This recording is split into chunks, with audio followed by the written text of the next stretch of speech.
잠시 후 대통령께서 입장하시겠습니다.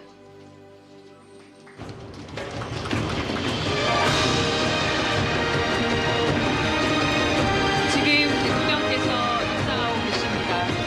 모두 자리에서 일어나 통합국영의 박수하고 있습니다.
네, 먼저 국민 의례를 하겠습니다. 모두 국기를 향해 주시기 바랍니다.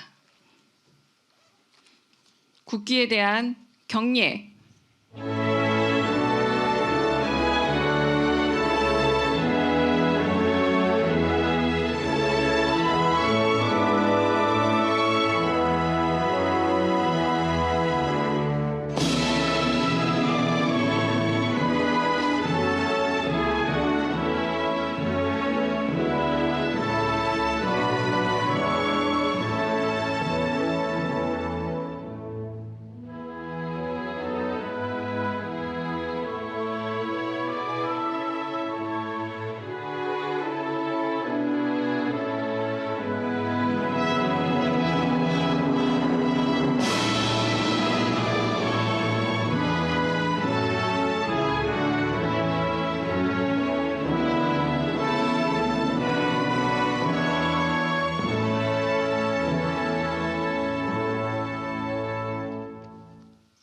바로 모두 자리에 앉아주시기 바랍니다.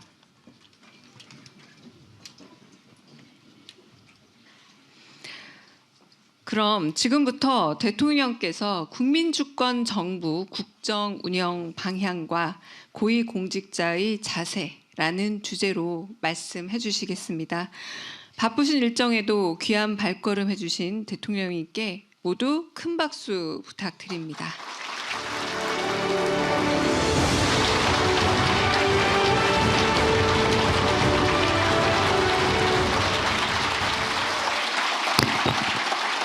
네, 여러분 반갑습니다. 제가 공무원 인재개발이라든가 거기 신임 사무관들 교육 과정에 갔을 때 느꼈던 그 열정 이런 것들을 봤는데 오늘도 약간 그런 게 느껴집니다. 네. 하여튼 여러분 반갑습니다.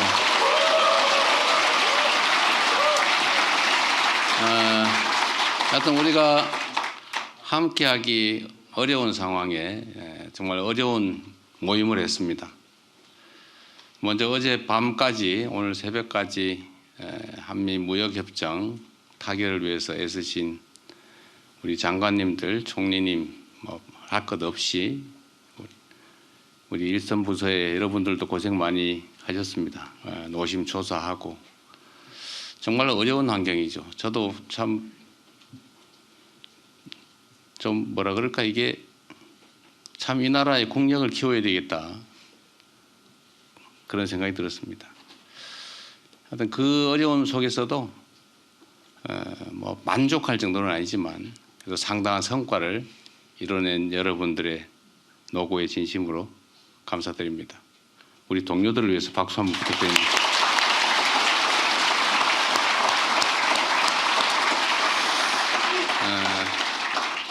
제가 사실은 여러분들을 이렇게 따로따로 보면 좋은데 도저히 시간상 불가능해서 드리고 싶은 말씀이 있어서 한번 모이자고 했습니다. 너무 뭐 뻔한 얘기라서 여러분들 잘 아실 테고 또 이 자리에까지 오시기에는 어쨌든 많은 성과도 내고 평가도 잘 받은 결과가 아니겠습니까? 그게 국민으로부터 평가받은 것이든 인사권자로부터 평가받은 것이든 여하튼 다른 사람보다는 훨씬 높은 평가를 받아서 이 자리에 계시기 때문에 제가 지금부터 드리는 말씀이 그렇게 뭐 가슴에 와닿지 않을 수도 있긴 합니다. 그러나 우리가 앞으로 5년 동안 이제 4년 10개월 남았군요. 이게 요즘은 일주일 단위로 시간이 가는 것 같아요. 제가 당대표 할 때도 그런 느낌을 받을 때가 있었는데 지금도 거의 비슷하긴 합니다. 그러고 보면 또 그렇게 많이 지난 것 같지는 않고 또 길게 보면 짧은 시간 같기도 하고 그래서 시간은 제한되어 있지만 일을 2배로 하면 시간이 2배로 늘어간다는 것과 같다. 그런 생각을 하기로 했습니다.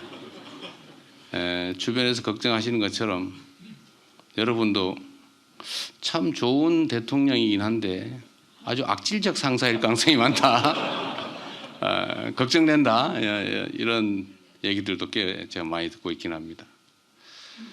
여러분께서도 국민에게는 칭찬받되 부하들한테는 원망은 듣지 않는 선에서 악질적이지는 않은 범위 내에서 최대한 좀 많은 성과를 내주시길 진심으로 부탁드립니다. 그냥 생각나는 대로 몇 가지 말씀을 좀 드리려고 합니다. 우리가 가끔 착각하는 게 있어요.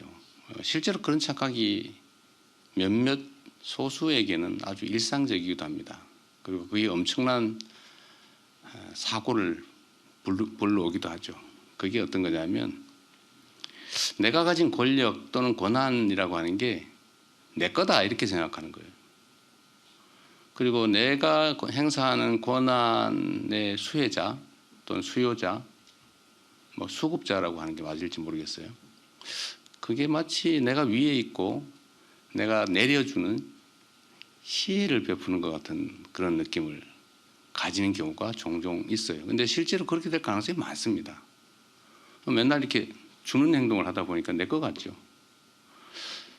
받는 쪽에서도 보면 주는 숨겨져 있는 잘 보이지 않는 지급의 주체보다는 주는 손, 눈에 보이는 손이 귀하게 느껴지죠. 그러다 보니까 서로 그런 생각을 하게 됩니다. 아, 내가 높은 사람이구나. 내가 저들과는 좀 다른 사람이구나. 일종의 특권의식, 어쩌면 나쁘게 얘기하면 지배자적 사고, 그런 것들을 하게 되죠. 내가 통치하고 있다. 지배하고 있다. 이런 생각을 하게 됩니다. 그게 저는 정말로 근본적으로 심각한 문제를 불러온다고 생각해요. 우리는 우리 국민들이 합의한 게 있죠. 이 나라의 주민은 국민이고 모든 권력은 국민으로부터 나오고 우리가 쓰는 모든 예산 그건 국민들이 낸 세금이죠. 우리 국민들이 일상에서 정말 치열하게 어쩌면 목숨까지 바쳐가면서 열심히 일해가지고 어떤 수익 중에 일부를 원든 원치 않든 강제로 떼서 만든 재원 아닙니까? 그리고 그 모든 예산과 권한은 오로지 그 주체 국민을 위해서 쓰라고 우리가 헌법에도 써놓고 법에도 써놓고 온갖 지침 방침 지시사항에 다 써놨는데도 실제로 그러냐 보면 그렇지 않은 경우들이 꽤 있죠. 그게 어느 순간에는 이게 내 거니까 뭐 내 마음대로 이런 생각을 하게 되면 권한을 남용하거나 예산을 낭비하거나 아니면 좀 더 한 발짝 나가면 부정부패를 하게 되거나 이렇게 되죠. 그게 이제 공동체 대한민국 국가에게도 큰 손실을 주겠지만 사실은 제 경험으로 보면 그거 잘 은폐가 안 됩니다. 그 소문이 다 나요. 저도 이제 한 십몇 년 이렇게 공직 권한을 행사하는 직에 있다 보니까 제가 지휘하는 사람들의 심리라고 하는 걸 조금은 이해하게 됐는데 그런 것 같더라고요. 이게 야 이거 비밀이야. 절대로 남한테 얘기하면 안 돼. 부인도 모르게 해야 돼. 라는 꼬리를 붙여가지고 눈이 다 퍼져 있어요. 제가 어디서 인사를 해보니까 공직자들이 어쩌면 그렇게 몰래 모여서 했을 텐데 그걸 어떻게 그렇게 잘합니까? 제가 성남시장이 됐을 때 제가 이제 거기는 이제 과장이 꽤 높은 자리니까 사무관 국장들이 모아서 첫 상견례를 했는데 거의 대부분이 제 눈을 못 맞춰요. 저는 이 공무원들 모아가지고 이제 열심히 뭘 해봐야지 이런 생각했더니 전부 다 이러고 있어요. 눈을 못 맞춰요. 이렇게 하면 막 피해요. 그리고 몰래 사표 들고 오고 막 그러더라고요. 그래서 나중에 알게 됐는데 물론 그전에도 소문이 있었지만 승진하는데 일종의 공정 가격을 매겨가지고 몇 급은 3천, 몇 급은 5천, 몇 급은 8천 이렇게 정해놓고 그 금액 이상을 가장 안전한 루트로 가장 빨리 지급하는 사람이 승진했다고 그래요. 근데 이거를 정말 극도로 보안을 유지하면서 했을 거 아닙니까? 다 감옥 가니까. 근데 그걸 공무원들이 다 알고 있더라고요. 그래서 상당수가 이제 그런데 이제 영향권 안에 있다 보니까 제가 그걸 이제 자기들도 아니까 사람은 자기가 아는 만큼 상대도 안다고 생각하잖아요. 자기가 모르면 상대도 모를 거라고 생각하기도 하지만 자기들도 다 알고 다 아니까 나도 알고 있을 거다라고 생각을 하니까 불안한 거죠. 이 사람들 일을 시켜보니까 습관이 일을 하는 습관이 몸에 안 배가지고 딴 생각만 하는 게 눈에 띄어요. 근데 공직자들 여러분도 공직자들이잖아요. 사실 공직자들의 최대 특히 직업 공무원들의 최고 목표는 물론 폼 잡자 뭐 이런 것도 있겠지만 승진 아닙니까? 승진하는. 그리고 승진 전 단계 소위 영전 좋은 자리로 가는 거. 저는 공무원들에 대해서 우리 일반 사회에서 해바라기다, 뭐 영혼이 없다 이렇게 얘기하는 거에 대해서 저는 그걸 비난적으로 얘기하는 거에 대해서 동의하지 않습니다. 직업 공무원들의 영혼은 국민의 주권 의지이지 자기 생각이어서는 안 되는 거예요. 여러분도 그렇게 훈련 받았잖아요. 교육 받았고 그게 의무죠. 직업 공무원이 자기의 주체적 의지를 가지고 대통령이 누가 되든지 국민이 어떤 선택하든 관계없이 내 마음대로 하겠다. 그렇게 하면 안 되죠. 그래서 원래는 그 의지, 사고를 채워주는 것은 국민의 뜻이어야 됩니다. 국민의 의지. 그런데 여하튼 공무직자들은 국민들이 선택한 예를 들면 첫 번째로는 대통령, 두 번째로는 뭐 여러 가지 있죠. 거기서부터 위임받은 또 그다음 재위임받은 재위임받은 갈수록 한 칸씩 멀어지지 않습니까? 그 가까울수록 정당성이 높죠. 가까울수록. 거기에 따라야 되는 거예요. 국민의 뜻이 동쪽에 있으면 동쪽으로 당연히 바라봐야죠. 그게 서쪽으로 옮기면 당연히 서쪽을 바라봐야죠. 그걸 해바라기라고 영혼이 없다고 비난할 게 아니라 그건 당연한 것이다. 그런데 공직자들이 그러면서도 자기 이해라고 하는 게 없을 수 없잖아요. 최대의 목표. 뭐 물론 그중에 가끔씩 나 돈 벌어야지 이런 사람이 있는데 그 오래 못 가죠. 그 오래 못 갑니다. 패가망신 가능성이 매우 높죠. 그런 사람은 오래 못 가요 실제로. 근데 공직자들은 자기 목표라고 하는 게 분명히 있기 때문에 그 목표에 부합하는 데를 찾게 마련이죠. 결국은 저기 인사권자 또는 그걸 평가하는 상사 이 사람이 술을 좋아하는구나. 같이 술 먹는 걸. 그럼 어떻게든 술을 사주려고 그러죠. 저 사람이 돈을 좋아하는구나. 그러면 부담스럽지만 할 수 없죠. 저 사람이 성과를 내는 걸 좋아하는구나 라고 확신이 들면 성과를 내기 위해서 최선을 다하죠. 근데 이게 꼭 그렇게 말하지 않아도 사실은 동물도 말이에요. 착 지나가다 사람을 보고 저 사람이 나를 좋아하나 싫어하나를 알지 않습니까? 싫어하는 사람 같으면 막 왈왈 짖고 무서운 사람 같으면 깨갱하고. 근데 사람은 어떻겠어요? 사람은 여러분도 딱 첫 번째 딱 보면 저 사람이 나를 좋아하는 건 싫어하는 걸 대충 알잖아요. 저 사람이 무슨 생각을 하고 있는지를 일상적으로 접하는데 모를 리가 없습니다. 이 사람은 이걸 좋아하는구나. 그러면 거기다 쫙 맞춰서, 물론 시간 속도는 좀 차이가 있어요. 변하는 속도. 제가 제 경험으로 성남시 공무원들이 바뀐 데 한 2년쯤 걸리는 것 같더라고요.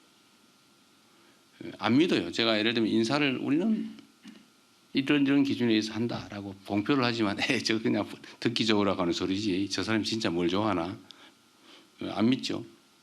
근데 그게 한 인사를 한 서너 번 하니까 방향이 쫙 잡혀서 한 2년 지나니까 진짜 성과가 나더라고요.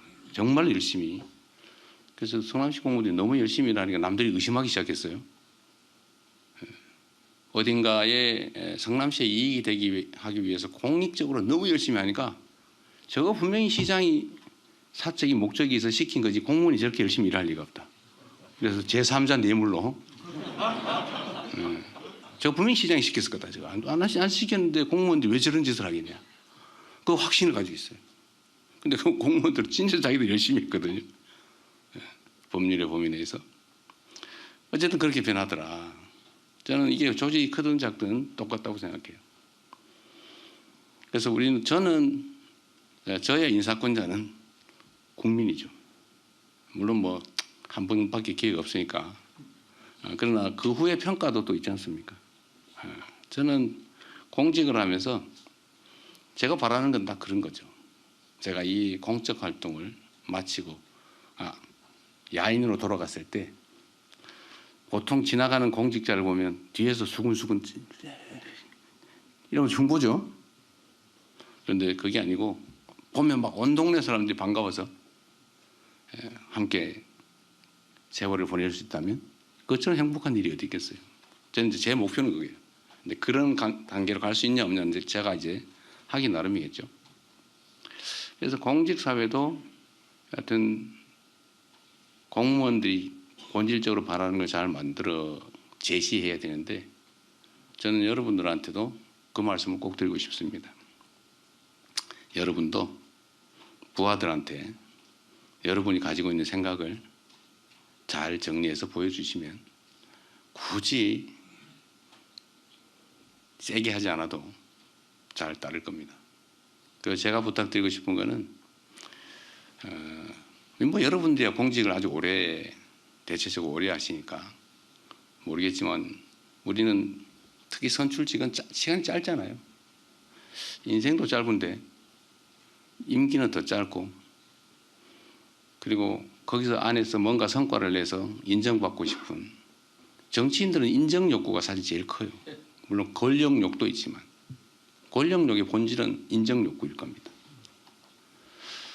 그래서 인정받고 싶은 거, 여러분 승진하는 거, 더 나은 위치를 차지하는 거 이럴 거일 텐데 저는 결과로 그걸 증명하고 싶습니다. 실적으로. 그래서 제가 여러분도 이제 인사에 관심이 많을 수 있기 때문에 제가 그 인사에 관한 얘기를 잠깐 드리면 저는 대체적으로 한 3가지 정도가 중요하다. 방향, 자세 이런 거죠. 마인드, 기본적인 마인드. 공직자란 뭐냐? 공직자는 국민을 위한 봉사자라고 헌법에 써놨죠. 너무 당연한 얘기이기도 한데 너무 당연하니까 잊어버리죠. 공직을 왜 하냐? 저는 방향과 자세가 정말로 중요하다고 생각합니다. 제일 중요한 거는 보통 우리가 이제 자질, 성실함, 능력 이런 걸 얘기하잖아요. 근데 저는 이 중에서 방향성, 자질, 자색이 제일 중요하다고 생각합니다. 뭐 예를 들면 그런 거죠. 아무리 기능이 뛰어나면 역량이 뛰어나면 뭐 하겠어요? 반대 방향으로 뛰면 소용이 없죠. 그래서 해야 될 일 방향에 맞춰서 잘 가는 거. 이 방향이 제일 중요하다. 충직함이죠. 국가와 국민에 대한 충직함. 우리 본래의 직무에 대한 충직함. 이런 게 저는 제일 중요하다고 생각합니다. 마음의 자세. 이건 그리 어렵지 않죠. 그러나 꼭 쉬운 것만도 아닙니다. 사욕, 무욕 이거 많을 수밖에 없거든요. 사람인데. 어쨌든 그런 거 하나. 두 번째는 성실함이죠. 진지하게 성실하게 할 수 있는 최선을 다하는 거. 근데 뭐 역량은 뛰어난데 열심히 안 하면 뭐 하겠어요? 또 엉뚱한데 그 역량을 쓰면 오히려 나라의 해가 되겠죠. 하여튼 그래서 성실함이 중요하다. 세 번째가 기능적 역량이죠. 테크닉. 근데 이 세 가지를 다 갖추면 거의 완벽한 공직자라고 할 수 있겠습니다. 그래서 저는 그런 사람을 찾기 위해서 참 많이 노력하죠. 여러분도 부하들 인사를 하실 때 잘 찾아주시기 바랍니다. 이 세 가지를 잘 갖춰서 지휘를 잘하면 세상이 많이 바뀔 것 같아요. 제가 선거 때 이런 얘기를 자주 했는데 저는 실제로 그렇게 생각합니다. 똑같은 조선인데 선조 때는 백성들 수백만 명이 죽음에 내몰렸고 정조는 똑같은 조선인데 동아시아 최대의 부흥을 이끌어냈다. 조건은 별로 변한 거 없어요. 저는 그 중에 예를 들면 정조가 한 일 중에 여러 가지가 있지만 예를 들면 노비도 실력이 있으면 쓴다. 부정부패를 없앤다. 내가 최종 책임자이기 때문에 나도 열심히 공부한다. 죽을 때까지 공부한다. 끊임없이 연구하고 좋은 사람 찾기 위해 노력하고 신상필벌 제대로 하고. 문제는 이 관리가 잘 안 되잖아요. 한양도성에 이렇게 있으면 저기 전남 강진 사또가 뭔 짓을 하는지 알기가 어렵잖아요. 그래서 이 사또가 그야말로 사또 짓을 하지 않습니까? 근데 이걸 이 사람이 확실하게 막는 방법을 개발한 거예요. 네. 징을 하나 들고 다니면서 억울한 백성은 와서 징을 쳐라. 어떤 백성이 진짜 와서 징을 치는 날, 그 고을 사또가 징을 치는 날이죠. 경을 치는 날이지. 이걸 들려서 1년에 한 번씩 한 열흘 화성까지 왔다 갔다 하니까 뭐 징을 친 사람이 몇 명이나 되는지 잘 모르겠지만 그 존재 자체만 가지고 전국의 관리 아전들이 무서워서 어디 타막질을 할 수 있겠습니까? 무서워서. 경계 효과가 확실하죠. 저는 그래서 그 조선 시대, 정조 시대 정말 어려운 상황이지만 조선의 부흥을 만들어냈다 생각합니다. 저는 공직자 한 명 한 명이 똑같다고 생각해요.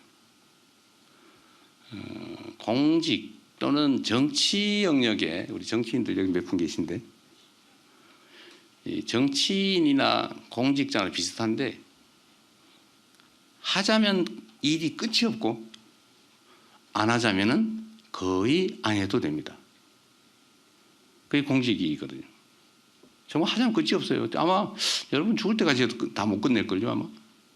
민원이 전국으로 따지면 한 2, 3천만 건 되지 않을까 싶은데 그거 하나씩 다 해결하려도 보통 일이 아니죠.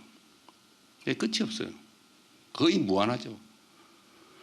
그런데 안 하자고 하면 너무 많기 때문에 안 하나 비슷하다고 생각되죠. 평균적으로 따지면. 안 해도 별로 표시가 안 나요. 누구나 따라 쇼나 좀 하고 힘센 사람한테 좀 이렇게 선 좀 떼놓고 어디 영향력 있는 데서 좀 홍보 좀 잘하고 하면 뭐 별로 차이가 없죠. 그런데 하느냐 안 하냐에 따라서 끝없는 일을 한번 열심히 한번 해치워 보겠다고 하는 공직자가 있는 조직하고 어차피 하나 안 하나 똑같은데 뭐 술이나 한잔하고 친구나 사귀면서 즐겁게 인생 한번 살아보자, 누려보자, 놀아보자, 이렇게 한 경우 세상은 정조 때 조선과 선조 때 조선처럼 정말 천양지차가 되죠. 저는 지금 현재 대한민국도 다르지 않다고 생각합니다. 기업들도 보면요, 똑같은 조건에서 똑같은 상품을 똑같은 인력을 가지고 똑같은 조건에서 시작을 하는데 어딘가는 글로벌 기업으로 성장을 하고 어딘가는 망해버리죠. 동네 조그마한 구멍가게도 똑같아요. 동네 조그마한 구멍가게를 해도 결국은 그 경영하는 주인의 마인드, 그래서 지나갈 때 걸레 들고 하나씩 닦아 이런 사람하고 시간만 나면 놀러 가는 사람하고 흥망이 결정이 되죠. 처음엔 차이 별로 안 나요. 미세한 차이죠. 더하기를 해나가는 사람이냐 빼기를 해가는 사람이냐, 이게 결국 시간이 지나면 축적이 돼가지고 흥하거나 망하거나 둘 중에 하나로 아주 극단적으로 갈라지지 않습니까? 여러분들도 우리 국민들이 볼 때는 엄청난 고관 대작에 해당되지 않습니까? 아니에요? 아닌 척 하시는데 우리 국민들이나 보통 사람들이 보면 그래요. 엄청나게 높은 사람이고 엄청나게 막강한 영향력을 가진 정말 쳐다보기도 쉽지 않은 대단한 사람들이죠. 대단한 사람 맞아요. 여러분들 손에 누군가의 목숨이 달려있는 경우가 많습니다. 여러분들이 이렇게 하냐 저렇게 하냐, 여러분들은 책상에서 고민하다가 보고서 올라오고 보고다 에이 이렇게 그냥 해버릴 수도 있지만 이 하나의 결정에 수없이 많은 사람들 인생이 걸려있고 어떤 사람들은 사업에 흥망이 걸려있고 어떤 사람은 가족들 또는 본인의 목숨이 걸려 있습니다. 우리가 민원이라고 하는 것을 참 수없이 많이 접하게 되는데 이제 하다 보면 내성이 생기죠. 근데 자리가 높아지고 고위직이 되면 될수록 더 많은 영향력을 가지지만 더 많은 사람을 접하게 되고 더 무감각해질 가능성이 높죠. 그런데 여러분들의 결정 또는 공직자는 누구도 말단도 마찬가지입니다. 저도 마찬가지. 저는 매우 두려운 생각을 가지고 예를 들면 판단을 하거나 보고를 받거나 합니다. 내 이 판단과 결정으로 얼마나 많은 사람이 어떤 영향을 받게 될까? 누군가가 내 이 결정으로 죽을 사람이 살아날 수도 있고 살 수도 있는 사람이 죽지 않을까? 제가 노동부 장관과 우리 강요 여러분들을 불러서 공개적으로 방송을 켜놓고 어떻게 사람이 이렇게 일하다 죽을 수 있냐라고 한마디씩 하면 누군가는 조금은 조심할 거고 누군가는 야 이러다 처벌받는 거 아니야? 라는 사람도 있을 거고 어떤 사람은 야 돈 벌자고 우리가 이러면 되나? 남의 가정을 파괴하면 되겠나? 라고 생각해서 개과천선하는 사람도 있을 수 있고 하여튼 선한 변화가 있겠죠. 그러면 1년에 600~700명씩 죽어가는 사람들, 그 사람들이 500~600명으로 줄어들면 한 100명 정도는 목숨을 건지는 겁니다. 말 한마디에, 행동 하나에. 이거보다 훨씬 더 큰 것도 많죠. 예를 들면 한미 통상 협상. 제가 이제 머리 빠진 이빨이 흔들려가지고 사실 내 말을 안 해서 그렇지. 제가 가만히 있으니까 진짜 가만히 있는 가만히인 줄 알고 말이에요. 말을 하면 악영향을 주니까 말을 안 한 거예요. 그러나 말 안 하는 와중에 오리가 물살에 떠내려가지 않기 위해서 우아한 자태로 있지만 물 밑에서는 얼마나 생 난립니까? 우리 가까이 있는 참모분들은 알지요. 우리가 얼마나 노심초사하면서 정말 어떤 행동을 하고 있는지. 하여튼 그것도 좁게 보면 우리 기업들의 해외 시장에 관한 얘기이기도 하지만 사실은 대한민국 국민들의 부담일 수도 있고요. 어쨌든 그 결정 하나하나가 엄청난 영향을 미친다.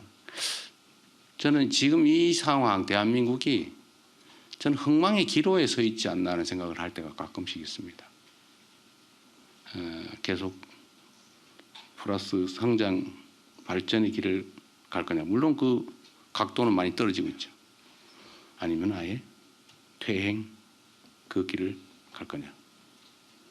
이 그래프가 상향할지 하향으로 전환해버릴지 저는 그 분기점에 있다는 생각이 듭니다. 여러분도 매우 그 중요한 변곡점에 저와 함께 서 계신 거죠. 여러분들 손에 대한민국의 운명이 크게 보면 대한민국의 역사가 달려있고 작게 좁게 보면 누군가의 목숨이 달려있다. 저는 극단적인 선택을 결심해 본 적도 있어서 그 사람들의 입장이나 이런 걸 조금은 이해해요. 가족을 끌어안고 죽어가는 그 결정을 하는 그 사람들 마음이 어떻겠습니까? 지금 이 순간도 그런 사람 많죠. OECD 국가 중에서 가장 많은 사람들이 스스로 극단적 선택을 하잖아요. 대한민국이 1년에 15,000명씩 한 개 도시가 사라지고 있어요. 매년 15,000명이면 웬만한 군 규모가 되거든요. 1년에 작은 군 규모 하나씩 사라지고 있습니다. 그런데 일본이 얼마 전에 자살률을 떨어뜨리기 위해서 뭐 정부 차원의 종합적인 대책을 해서 노력을 했더니 절반으로 떨어졌다고 해요. 자살률이. 우리도 사실 그런 걸 할 수 있죠. 바쁘고 힘들긴 하지만 우리의 노력에 따라서 지금 15,000명을 절반으로 줄이면 7,000명이 목숨을 건지는 거죠. 그게 다 우리 손에 달려있다. 그런 생각이 듭니다. 그래서 여러분들은 우리 공직자는 저는 작은 신의 역할을 하는 사람들이라고 생각해요. 신이 뭡니까? 사람이 못하는 신의 유일한 능력은 저는 제일 큰 능력은 생명을 창조하고 거둔다는 거 아닌가요? 그 여러분들 하기에 따라서 누군가가 죽을 수도 죽을 사람이 살 수도 있습니다. 그러니까 여러분은 신의 능력을 손에 쥔 위대한 존재들인 거죠. 부담 좀 오십니까? 그런 부담도 좀 가지고 또 한편으로 좋은 쪽으로 생각하면 우리가 그렇게 보람 있는 일을 할 수 있는 거죠. 우리 손에 쥐어진 소위 권한, 권력. 이거 뻔한 얘기인데 우리 행정고시, 되게 행정고시 하신 분들일 텐데 행정고시 시험을 보려면 법학, 개론 이런 것도 공부를 해야 되는데 거기에 그런 거 나오죠. 권한, 권력, 권리 어떻게 구별하냐. 다 객관식 문제 나오니까 다 알고 계시죠? 세 개 다 힘이에요. 힘, 권. 그런데 목표가 다르죠. 권리, 이익, 내 이익을 챙길 힘, 권리. 권한, 힘은 힘인데 한계가 있는 힘. 우리가 가진 공적 힘을 말하죠. 권력. 내 의사를 타인에게 강제시킬 힘. 약간 정치적 의미로 사용되죠. 우리는 그런 걸 가진 사람들이에요. 계급에 따라서, 직책에 따라서 약간 차이가 있긴 하지만 여하튼 공직자의 공통된 특성은 국민으로부터 위임받은 권력 또는 권한을 크게 또는 작게 나눠 가지고 있다는 겁니다. 여러분들은 대한민국의 사실은 이 대한민국 국가 공동체를 끌어가는 수뇌, 머리의 뇌, 핵심에 해당됩니다. 여러분들 하기 따라서 전혀 다른 세상이 펼쳐질 수 있다. 그런 생각을 해주시기 바랍니다. 너무 살벌한가요? 이 뻔한 소리인데 원래 다 자주 듣고 보던 얘기죠. 한 번만 더 상기해보자 그런 뜻입니다. 조금 더 현실적인 얘기를 이제 좀 해봐야 될 텐데 어쨌든 여러분은 저와 싫든 좋든 5년 동안 아닐 수도 있어요. 하여튼 잠정적으로 5년 동안 대한민국 국정을 함께 책임져야 될 사람들입니다. 우리도 하나의 조직 구성원들이죠. 저는 그러려고 합니다. 시스템을 최대한 존중하자. 우리는 목표는 물론 이 모든 기준은 국민의 주권 의지예요. 근데 그게 뭐냐 잘 모르죠. 사람마다 다 다르니까. 더 나은 나라, 더 나은 세상이죠. 국민들의 더 나은 삶, 지금보다는 더 나은. 하여튼 그 목표를 수행하기 위해서 우리에게 주어진 권력, 예산을 제대로 효율적으로 잘 집행한다. 이게 제가 가진 목표예요. 그리고 지금 이런 평가 저런 평가도 중요한데 그보다 더 중요한 것은 마지막 결론이죠. 이재명 재임 기간 동안에 내 삶이 또는 세상이 더 나은 방향으로 바뀌었냐. 결과적 성과. 지금의 평가는 그렇게 중요하지 않아요. 진짜 중요한 건 퇴임하는 그 순간 세상이 어떻게 변해 있을까. 말씀드린 것처럼 저는 여러분 학이 따라서 세상은 좋아질 수도 나쁠 수도 있다고 생각합니다. 그리고 저는 제가 비록 국민에게 선택받은 국민에게 위임받은 대통령이라고 하지만 제가 할 수 있는 일은 거의 없어요. 다 여러분 또는 여러분들이 다시 또 위임한 공직자들, 공무원들을 통해서 할 수밖에 없습니다. 여러분들은 몸통이고 실체죠. 저는 머리 좋게 말하면 아니면 사고와 가치 같은 허상에 가까운 거죠. 실체는 여러분들이에요. 공직자들, 일선의 공무원들. 여러분들이 잘해야 됩니다. 여러분들을 어떻게 하면 잘하게 할까? 핵심은 공정한 인사겠죠.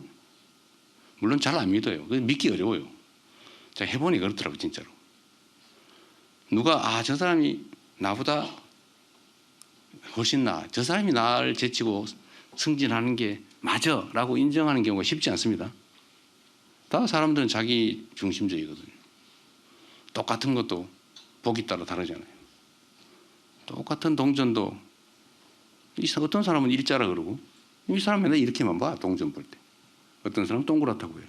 이 사람 맨날 이렇게만 봐 동전. 다 보기 따라 다르죠.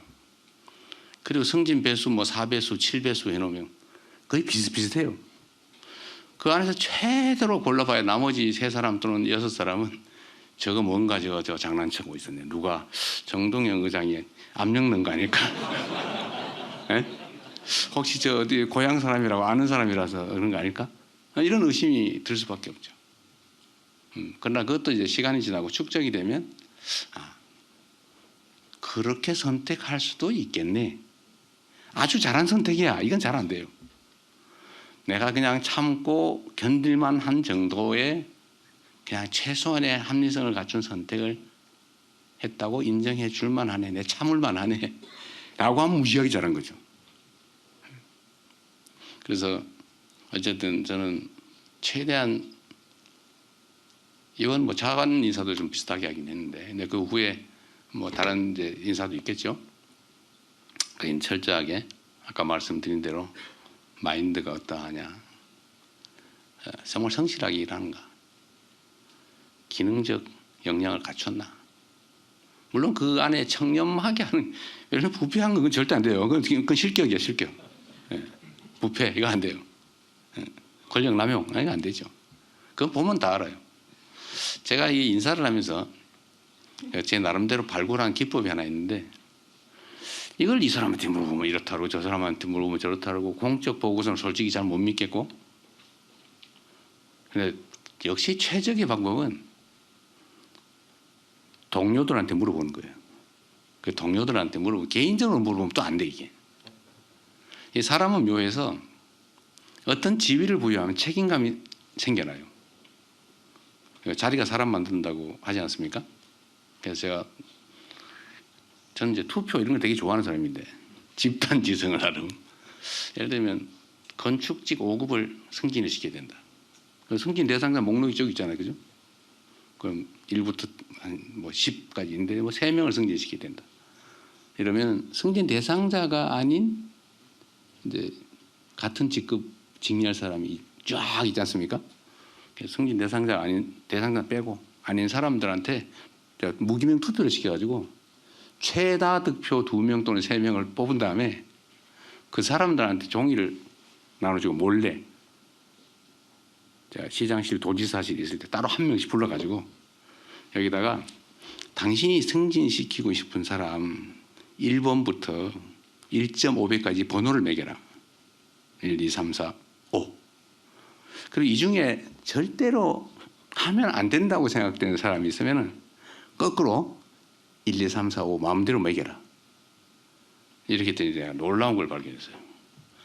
거의 차이가 없어요. 거의. 자기들이 다 아는 거예요. 그리고 이게 나 혼자만 하는 게 아니고 다른 동료 2명 또는 3명이 평가를 할 텐데 내가 불공정하게 이걸 표시를 하면 찍힐 수가 있잖아요. 아, 이놈이. 그런데 그런 사람이 가끔 있더라고. 도저히 납득할 수 없는 순서를 매기는 그것도 권력이라고. 예? 그것도 권한이라고. 그래서 그 다음에 제가 이렇게 해버렸죠, 그 사람은. 근데 그런 생각 때문에 이렇게 공적 권한을 부여하면 검증되는 공적 권한을 부여하면 정말 공적 권한을 공정하게 행사하려고 노력하더라고요. 그래서 거의 순서가 틀리지 않더라고요. 그래서 제가 관심 있는 분들은 알 수 있는데 제가 시장 도지사 할 때 승진 가지고 요거도 먹은 기억은 별로 없어요. 약간의 불만. 근데 뭐 해먹었다든지 뭐 어떻게 했다든지 이런 얘기 거의 안 들었어요. 왜냐하면 그 투표로 선출된 의견 제출자 그룹들이 보니까 자기들이 말한 대로 거의 됐거든요. 그래서 사실 거의 차이가 없는 거예요. 그래서 우리 이제 중앙정부 인사에도 이런 걸 한번 도입해 볼까 생각 중입니다. 옆에 있는 사람한테 잘하세요. 옆 사람한테 잘해야 됩니다. 우리 장관님들도 한번 고민 한번 해보세요. 그래서 인사는 최대한 공정하게 하고 제가 신상필벌을 좀 과하게 할 생각입니다. 물론 벌을 부당하게 하면 안 되고 상은 좀 과하게 할 생각이에요. 제가 명목을 만들어내 가지고 상을 많이 주려고 노력했어요. 뭐 상 주는데 큰 돈은 안 들거든. 그거 인색할 필요가 없죠. 칭찬은 최대한 많이. 칭찬은 고려도 춤추게 한다. 더군다나 사람인데. 그래서 작은 포상이지만 최대한 종이라도 하나 이쁘게 만들어서 또는 약간의 포상금 또는 포상들을 해서 그리고 특히 제일 중요한 인사죠, 그죠? 아까 얘기한 대로 대개 제가 보니까 고위 공무원들이 되면 거의 기본적 자질은 아주 뛰어나요. 보니까 거의 성실하면서 결판이 나는 것 같아요. 예를 들면 야 내가 막 뭘 해봐야지 뭐 이런 생각 가진 사람하고 시키는 건 무난하게 잘 떼어봐야지 이거하고 차이가 엄청나게 나는 거죠, 나중에는. 그리고 능동적으로 적극적으로 자발적으로 이렇게 행동하는 사람하고 반대로 소극적으로 정해진 것만 무리 없이 이렇게 생각하는 사람이 성과를 내는 데서는 진짜 큰 차이가 있습니다. 작은 아이디어. 특히 제가 며칠 전에 장관 국무회의에서도 그 얘기했지만 이게 여러분 고위공무원이 되면 제일 뛰어난 사람이 맞아요. 제일 많이 알아요. 그런데 옛날 거를 아는 거예요. 최신 트렌드를 몰라. 가장 최근의 일을 가장 많이 아는 사람은 말단이에요. 근데 이게 지금 조화가 잘 안 되면 소위 관료제의 폐해가 발생하는 거죠. 꼰대 되는 거죠, 꼰대. 분명히 제일 많이 아는 사람 맞아요. 제일 유능한 거 맞아요. 경험도 많으니까. 근데 문제는 그게 다 과거라는 거죠. 지금 현재 또는 예측해야 될 미래에 관한 지식, 현실 이런 거는 고위로 올라갈수록 잘 몰라요. 그래서 저는 이런 함정에 안 빠지려고 남들 들으면 안 되는데 제가 댓글 열심히 읽어봅니다. 거기 아이디어 반짝반짝이는 거 많아요. 그리고 제가 전화기를 지금 수십 년째 같은 걸 쓰고 있는데 제가 대통령이 되면서 바꿀까 그러다가 아직은 안 바꾸고 있어요. 그래서 이런저런 메시지가 많이 오죠. 그래서 제가 웬만하면 다 읽어봐요.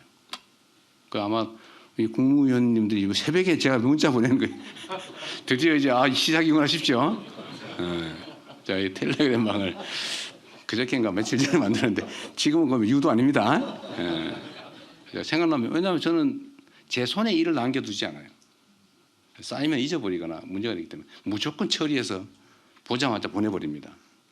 다른 데다 맡기죠. 그래서 제가 우리 노동부 장관한테 보내고 국무위원 방에도 올리고 그랬는데 하여튼 제가 이 감각, 젊은 감각, 현장 감각을 잃어버리지 않기 위해서 정말 시간을 많이 쓰는 편입니다. 그래서 여러분도 부하 공무원들하고 대화를 좀 많이 하세요. 브레인스토밍 같은 것도 가끔 하십시오. 도움되는 거 많아요. 그리고 앞으로는 그렇게 신선한 현장성 있는 또 미래지향적인 아이디어 이런 것들을 만들어내지 못하면 옛날 사람 돼버립니다.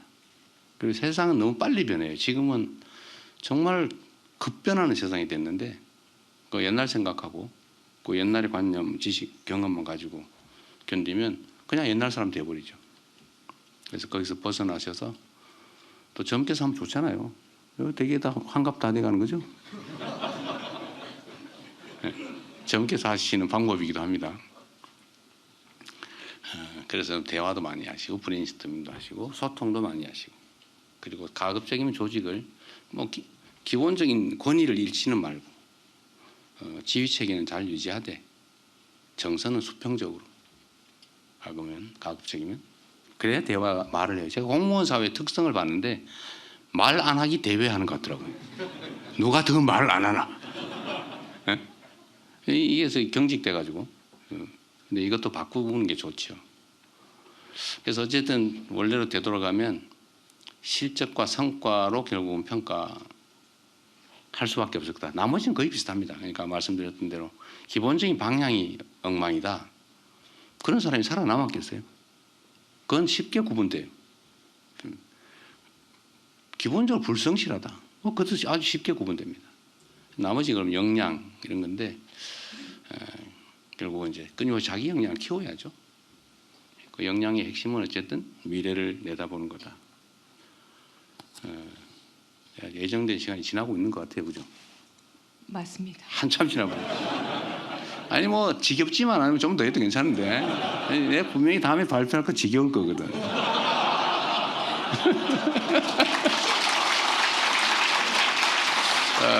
다음 발표자는 지겹지 않게 좀 해주고 내가 얘기해야 되는데 혹시 빼먹은 게 있나 잠깐만 보도록 하겠습니다.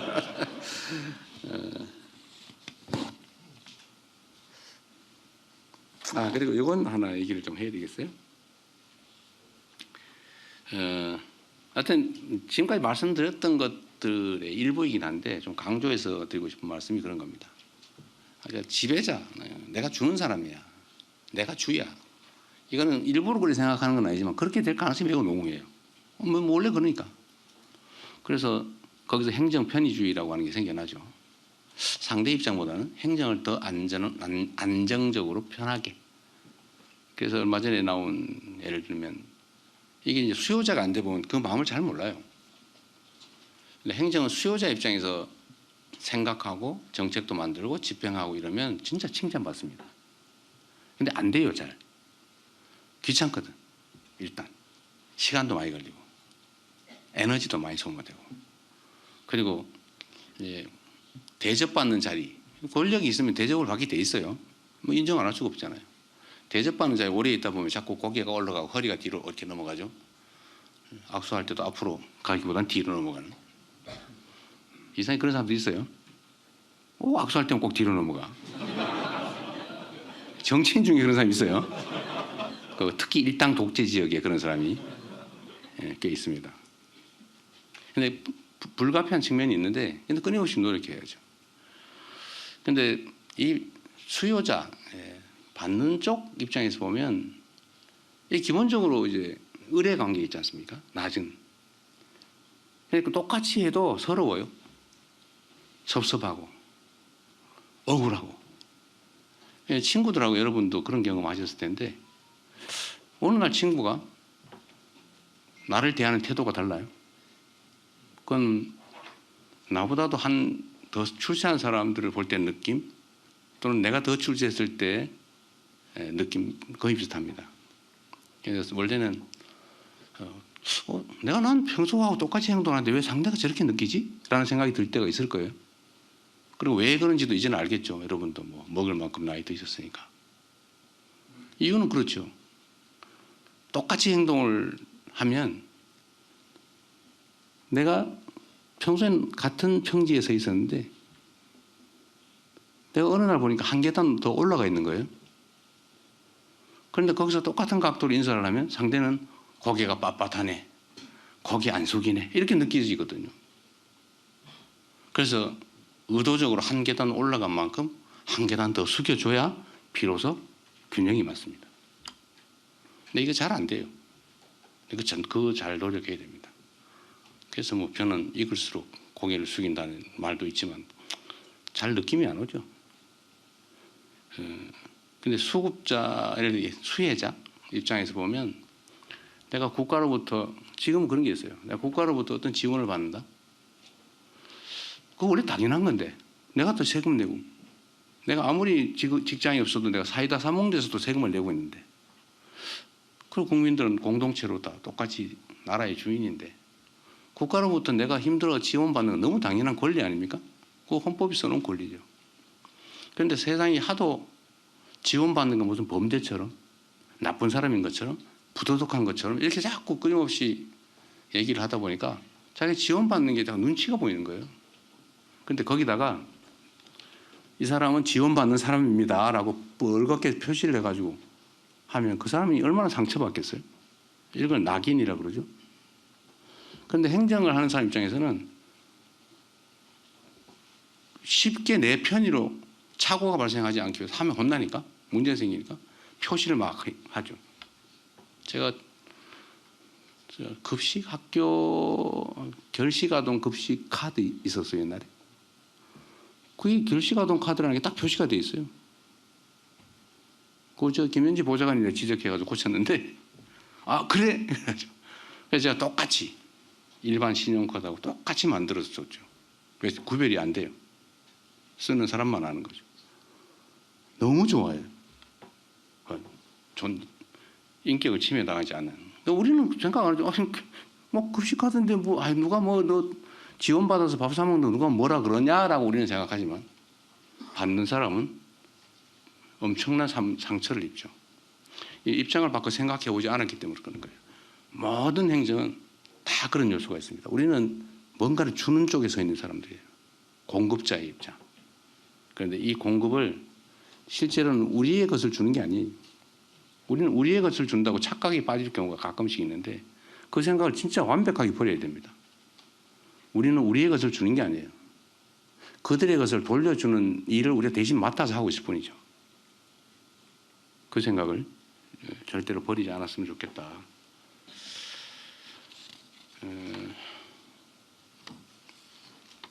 그리고 거의 다 끝나갑니다. 일종의 강의라기보다는 지시사항에 가깝기 때문에 좀 견뎌주시기 바랍니다.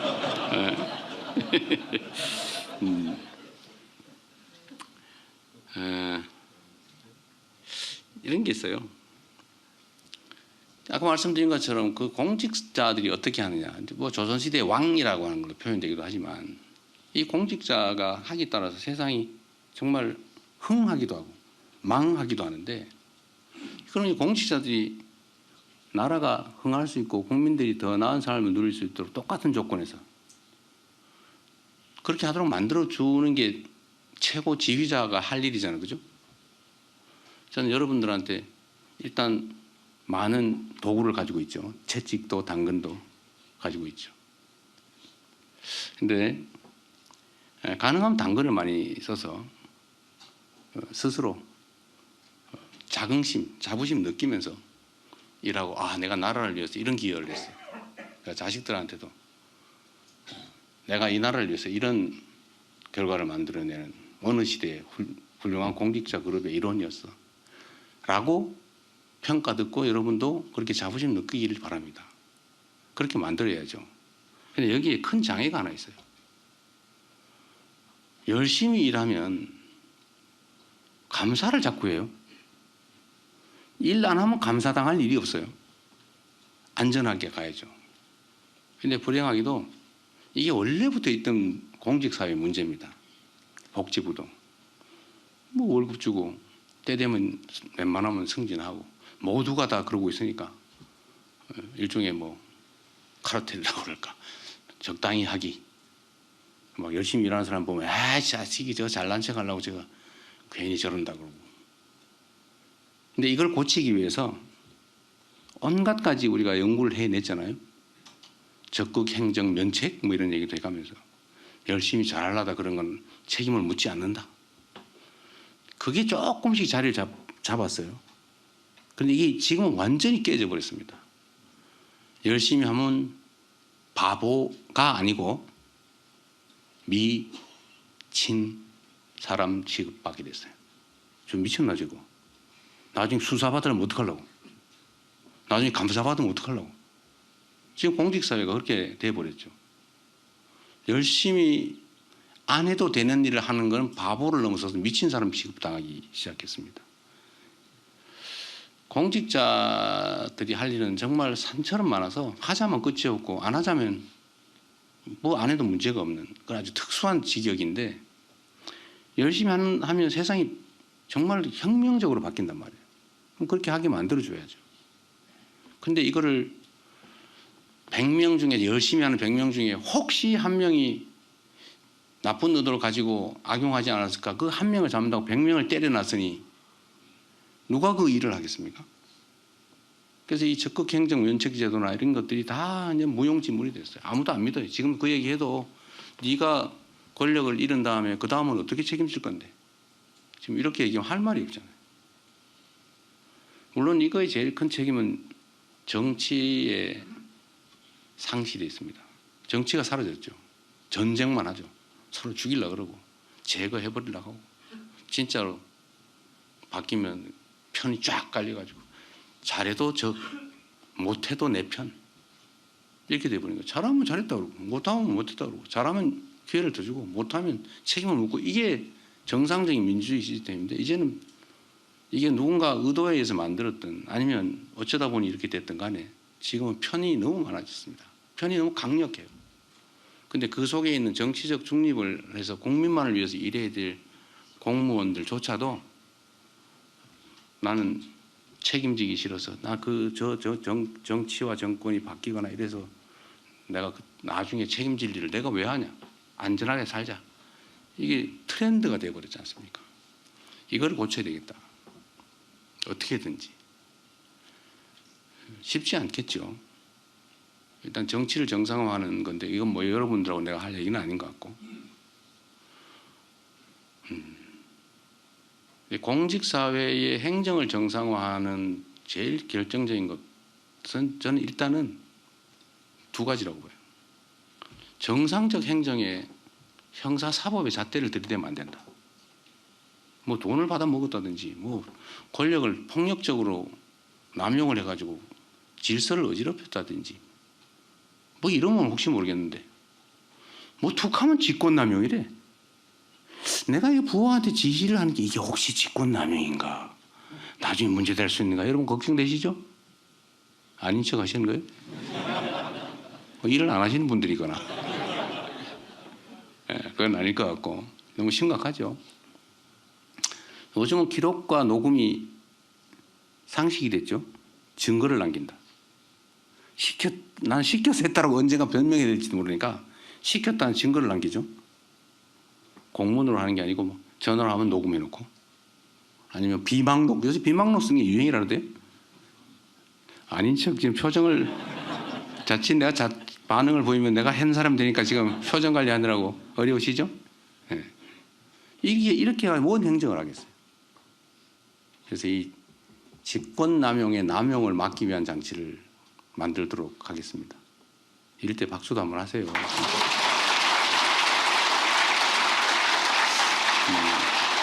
권력을 가지고 아까 말씀드린 권력, 내 의사를 타인에게 강제할 수 있는 힘, 이 권력이 공직자가 가진 힘의 원천인데 조금만 뭐 있으면 권력을 남용했다는데 이 남용의 기준이 뭐예요 도대체?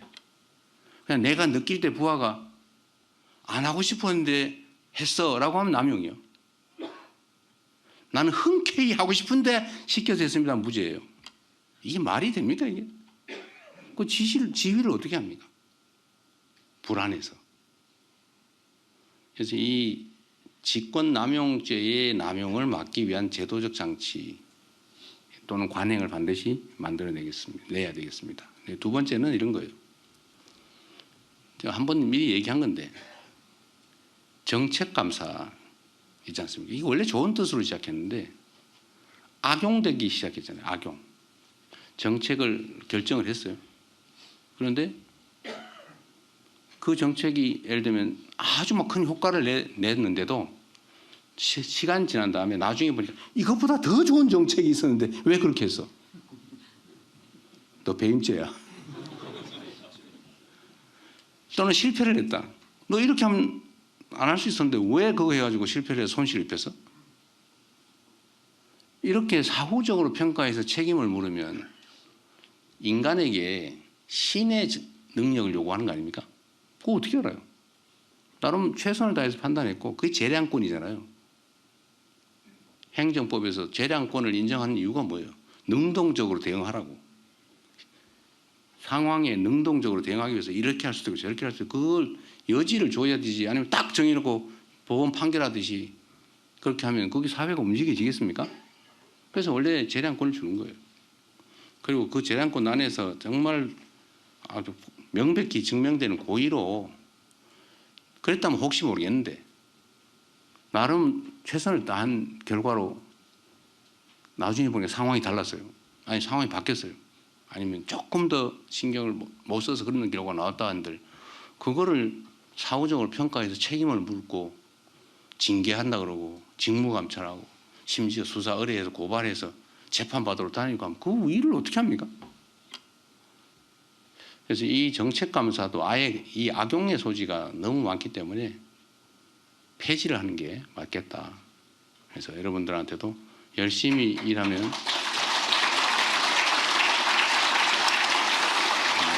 이거 억지로 친 거죠? 아까 안 쳤다 눈치 보이니까 이번에 야 이건 박수 치라는 뜻이구나 사인을. 훌륭한 아까 박수 먼저 쳐주신 분 누구신지 모르겠는데 훌륭하십니다. 어쨌든 이렇게 공직자들이 복지부동하지 않고 정말 국민을 위해서 최선을 다해 일할 수 있는 그런 환경을 만들도록 제가 노력할 겁니다. 그 환경 속에서 열심히 해주시고요. 그리고 마지막으로 산더미처럼 쌓인 일을 어떻게 처리할까? 이거는 뭐 반드시 그렇게 하라는 건 아니고요. 그냥 하나의 경험으로 알려드리는 거예요. 보통 일이 막 선후 경중을 우리가 판단하잖아요. 원래 공직 사회는 그런 거죠. 뭐든지 언제나 판단의 기준은 선후 경중이죠. 어떤 게 더 먼저냐, 어떤 게 더 중요하냐, 다 해야 될 일인데 이 중에 어떤 거냐 이게 이제 중요하잖아요. 그래서 저는 무겁고 어렵고 이런 것들에 대한 판단 때문에 다른 일들을 미루는 걸 잘 안 하는 편이에요. 제가 여러분들한테 그걸 권장하고 싶어요. 쉽고 간단한 일부터 빨리 해치운다. 원래 공직자 책상에는 막 수북이 산더미처럼 일이 쌓여있죠. 그리고 스트레스 덩어리죠. 그것만 보면 막 머리가 지끈지끈 아프죠. 근데 그 중에는 굵은 큰 일도 있고 굵은 큰 일인데 급하지 않은 것도 있고 아니 큰 일인데 급한 건 당연히 그부터 해야죠. 근데 그게 아니면 간단한 쉬운 일부터 얼른 처리를 해놓는 게 성과를 내는 데는 좋더라고요. 그래서 아까 제가 성과 말씀을 드렸는데 이 성과를 어떻게 내나 한 방은 없다는 게 제 원래 행정 철학입니다. 머리가 이걸 뭐 기획을 해가지고 한 방에 엄청난 막 각광을 받는 일을 해내야지. 저 그런 생각하지 않아요. 그런 거 없어요. 그런 게 있으면 다른 사람이 했겠지 나한테 난 게 낫겠습니까? 다 했지요. 그래서 그런 건 없다. 그러면 성과를 어떻게 내느냐? 쉽고 작은 일을 많이 빨리 하는 거죠. 그래서 저는 쉽고 간단한 일부터 빨리빨리 해치우고 가능하면 내 책상에는 일을 남겨놓지 않는다. 그래서 제가 국회의원 할 때도 시장 도지사 할 때도 제 책상은 깨끗합니다.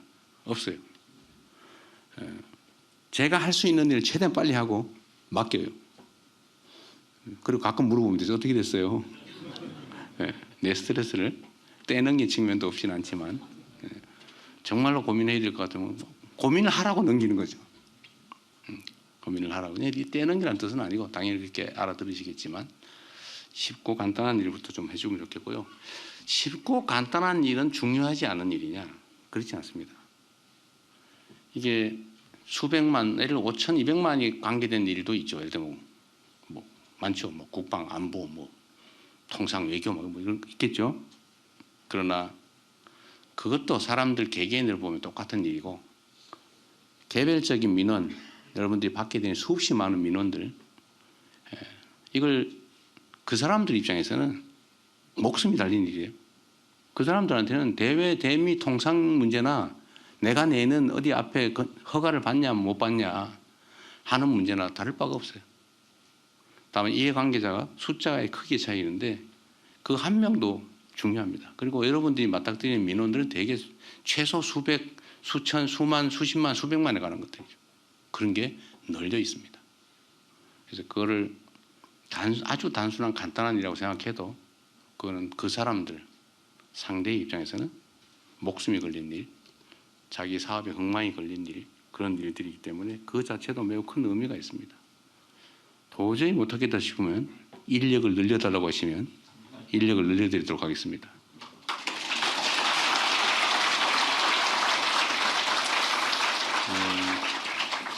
제가 더 하면 민폐 같아서 이것만 해도 엄청 많이 했네요. 하여튼 여러분 제가 공식적으로 드리고 싶은 말씀은 거의 다 드렸기 때문에 다음에 한번 또 기회를 갖기로 하겠습니다. 정말로 여러분들은 내 직업의 직장 또는 직업일 수도 있지만 그러나 이거는 개인 사업 또는 사적인 일과는 차원이 다른 대한민국의 운명이 달린 일을 하는 분들이세요. 그래서 여러분이 쓰는 1시간은 5,200만 시간의 가치가 있다. 여러분 그래서 귀한 존재들입니다. 여러분 스스로를 귀하게 소중한 존재로 여기시고 국민들이 기대하는 만큼 국민들이 맡긴 만큼 책임을 다해 주시기를 진심으로 당부드립니다. 고맙습니다. 귀중한 말씀해 주신 대통령님께 다시 한번 뜨거운 박수 부탁드립니다. 네, 정조의 현장 점검과 백조의 물갈 퀴즈에서 나온 비밀 업무 파일을 본 듯합니다.